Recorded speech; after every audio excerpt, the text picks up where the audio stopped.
I prepped Joanie a little bit before she got here that I just want her to share a little bit about her journey from where she started to where she is today, and a little bit of the highlights in between. So I'm going to turn it over to you and let you share.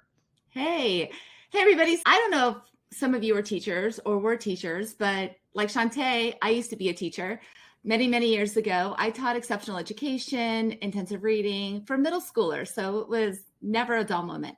But I did that for 15 years. And by the end of that 15 years, I was starting to feel the pressure of all of the administrative tasks that they wanted us to do. And then all of the curriculum things that we weren't even allowed to really teach anymore or be creative about it. Here's your scope and sequence of what you have to read this script to your students, and what you're doing in your classroom has to be done in the classroom next to you. And I was like, oh my gosh, I was getting over it.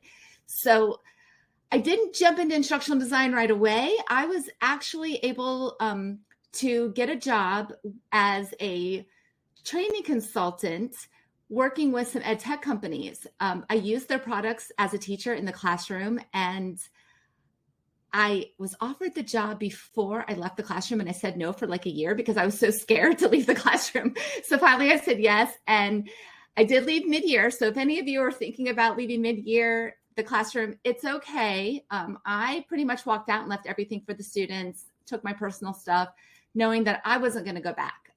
I still kept my certification active. I still could go back, but I'm not. I did the ed tech thing for about 8 or 9 years. And right up around COVID, I decided that I kind of wanted something new. And it wasn't because of COVID. It just happened to be around that same time frame. And so I started doing some research. I was on all of the job websites looking to see where my skills would transfer. And I had never heard of instructional design. And I came across it and I was like, what is this? So I started looking into different programs, and I started looking into certifications, and I was joining like all of these Facebook groups. So I'm sure some of you can connect with that because I see some of the same names that are coming up here in the chat. I think I've seen you in the Hangout. And so I joined the Hangout. I joined a couple other instructional design groups as well. And then just like we're in this boot camp right now, I found a boot camp, and it wasn't Shawntay's. It was a different boot camp, but I didn't know. And I was just like, okay, let me see if I can learn whatever I can learn before I make any big leap, before I make any changes, because I wanted to get my feet wet a little bit first to see if it was even going to be something I was going to like. So I did. I did a 5-day boot camp, and I filled in notes on a paper, but I was consistently distracted because the person giving the presentation was all over the place. I think she really just needed a producer or somebody in the background to help her, but she was trying to read the chat, trying to give the program, trying to tell those of us participating what to do. And she couldn't finish a complete sentence. And I thought to myself, oh my gosh, if this is the way her program is structured, there is no way I'm going to be able to learn anything. So I took the information that I did get from her, and I have it still, but I really haven't had to reference it or anything because I started looking at other types of programs that were out there just to see if I could get my feet wet. There are opportunities at universities and things like that, but they're really, really expensive. And I wasn't sure I wanted to invest that much money. So I just kept along with these Facebook groups. And you guys, you see already how cool Shawntay's prizes are, right? Mm-hmm. They are. I didn't know she was giving prizes at the time, but she was putting out these challenges in the Facebook group. And I was like, okay, well, let me see if I can do this. So I started completing challenges. And I think for 1 week, it was, Shawntay, wasn't it the 12 days of Christmas? It was over December. Yes, that's right. Okay. It was 12 days of Christmas. Yeah. And I just did all of the challenges that she offered that Christmas. And then I won a prize, and I was like, this is really cool. And that's when I learned that she had a program. So that's how I chose her program. But also I had compared it with some other ones. And I'm sure if you guys are where I was at this point, you'll see that some of them are kind of ridiculously expensive. I know that money isn't everything, but when you're just looking into it, spending like $9,000 on a program is not exactly in my teacher budget. So I like that I didn't have to spend that much money just to figure out if I liked the program or not. But here's what I really loved. When I got enrolled in the program, the way I have to say this because you guys have already heard Shawntay speak already a couple of nights this week, and you know that she plans everything out. She has a system for the way she delivers her information. It's clear, it's concise, you learn from it. And that's how I differentiated her from everybody else, because she's got what as teachers call teacher with-it-ness. You agree? She knows how to scaffold the information in a way that it's easily digestible for us, especially even in the program. So I'll tell you a little bit about that in a second. I just want to check my notes to make sure that so I told you where I started, how I made it. But once I finished the program, I'll tell you this, it only took me, I think I did it within the 12 weeks, I believe. I stayed pretty active. One of the things I love the best, though, about the entire program was you get put in a cohort. It's not a big cohort, it's a triad, and you find different people across the United States or even in your own area that are working in the program with you or in the system with you. And for me, my cohort met once a week. And it was great because we were all working on the similar components or deliverables that we had to turn in for review. And we could ask each other questions. We could give each other advice. We can brainstorm together. It was so great to have that extra support. And it's pretty cool because I'm still friends with them. And a lot of time we message each other on LinkedIn and ask questions. Even now after, gosh, I think that was like 3 years ago that I finished the program. So it's pretty fun. I love that component too. And of course, I learned all the things I needed for my career in instructional design, the whole ADDIE process, how to work through everything there, and all the development tools that we need to learn how to use. And I was able to get my first job working in higher ed.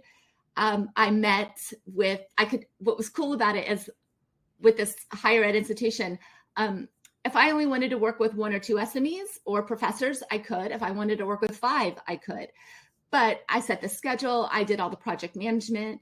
I helped them take their online or their offline face-to-face lessons, and we created them to be online courses. And that gave me a lot of experience working with subject matter experts. And I would not have had that experience if it wasn't for the Accelerator program, because I learned those skills for communication, how to do the program management with them, or project management with those SMEs. Let's see, what else? And since then, because I love this industry so much, I joined my local ATD association. So ATD is the Association for Talent Development. It's kind of similar to SHRM in a way that we do have a lot of people in HR, directors of companies, CEOs of companies. It's not all about just people that are instructional designers. We have people in marketing that are part of the association as well. It's a national association, so you can have a national membership or a local one. I chose the local one at the time. And because of it, I have had so many networking opportunities. Whenever there are local conferences, I've been able to attend those conferences. And I found that there was one thing that I was missing after all these years of teaching and delivering instructional trainings and facilitating trainings with EdTech, was that I wasn't in front of an audience anymore. I was doing so much behind my computer screen that I was missing that aha moments from like an audience and things like that. So a year ago, I decided that I was going to speak at a conference, and I wrote a proposal, and then I had to wait 6 months to see if it was even going to be accepted. And when it was, I was so shocked. I was like, really? Now I have to actually put a presentation together. So since I completed the Accelerator program, I have made so many, let's say I've had so many accomplishments in my life, not just with instructional design, with networking, with conference speaking, and I started a podcast. And Shawntay just mentioned a few minutes ago that she's going to be talking to you a little bit about AI this evening. I'm hoping to get my podcast for season 2 launched this next week. And if you listen, every conversation that I'm having are with people, leaders in the industry who are all about artificial intelligence and how we're using it in the field of learning and development. And so that starts probably next Tuesday is when I'll be able to launch the first 3 episodes all at once. So you can just jump in and start listening. And the podcast name is the Mindset to Learn podcast. Season 1 is there as well. But remember, I just started it last year. So I'm really excited about that too. And I don't know, Shawntay, have I missed anything?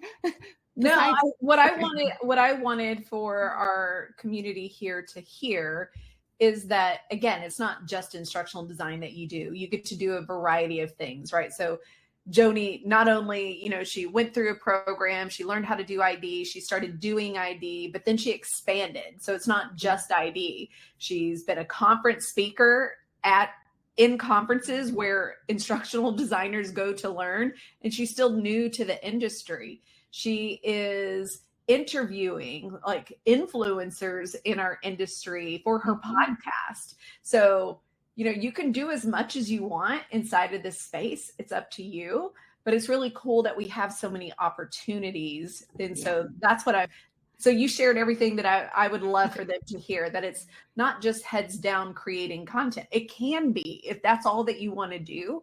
But if you want to do more, we work in a space where we can do more. Yeah. And I just want to say one more thing about ATD, only because I know you're part of your local one as well, and national. And a year ago, Shawntay and I both got to go to the national convention, and then you just got back from the other one. But one of the things that I love the most about being part of another organization is the networking that you have with not only other people in the field that live near you, because the local part of it, but within that networking, those people know what your skills are. They know what you're good at. And guess what they do for you? They market you. So as a freelance instructional designer, I actually have not had to go out and look for a job yet. All of the all of the projects and the opportunities I've had so far are other people from that community reaching out to me saying, hey, Joanie, I have this project. Can we talk about it? Can we look at it? I had someone set me up with one of their company recruiters, just so that whenever there's freelance projects that open up for their company, they can reach out and I can give them my availability. So that was a huge bonus. I guess what I'm preaching here is network. It's not always about going out and finding that job and not succeeding because maybe the computer program didn't analyze the ATS didn't analyze your resume right, and your resume got put at the bottom of the pile or something. It's about who you know and who you're communicating with. So you get to start all of that right here in the Accelerator program. That's where I learned it from.